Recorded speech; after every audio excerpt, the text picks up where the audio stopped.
the introduction of LNG, which was another vision that was articulated by another PNP administration, we see taking effect now and providing the kind of energy and industrial support, fuel for industries that will drive the economy, we believe, plus the logistics hub, which happily, when they were in opposition, they said it was a pipe dream and a hoax. Now the logistic hub is a shared vision, now that they're in office. And I'm very pleased about that, and we are pleased about that. Education and training with values and attitude, plus crime reduction, we believe will get you that sustained economic growth that we have. And so we were working with a formula very effectively, impacting the economy and creating the kind of hope for the people of this country. And we believe that all they need to do is to follow the blueprint very carefully. We're not sanguine that they're doing so, and we're watching them very, very carefully.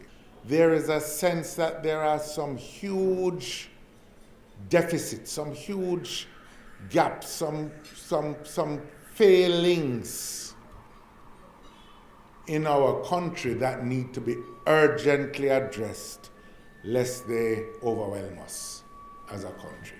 Perhaps the most spectacular manifestation of this is the fact that we have among the highest murder rate in the world.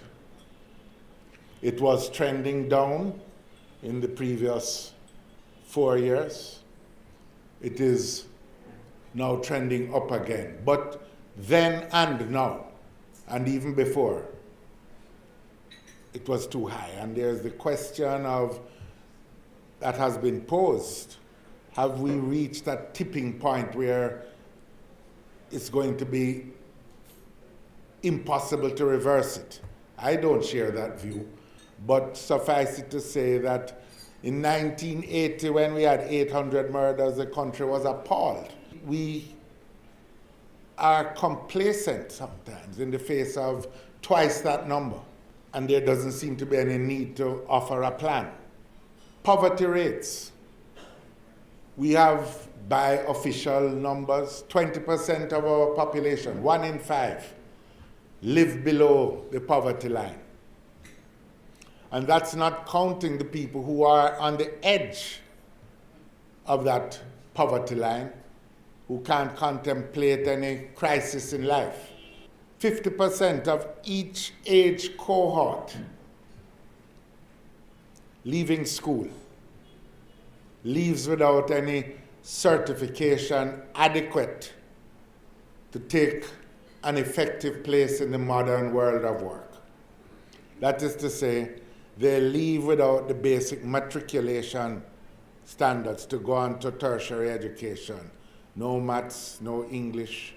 Our pass rate, we still have a two-tiered educational system.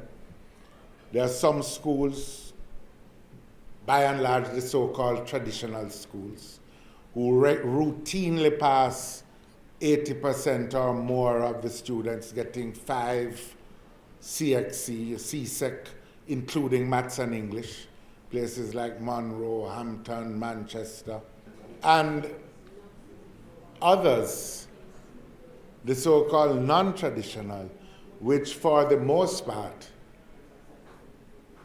get less than 40%.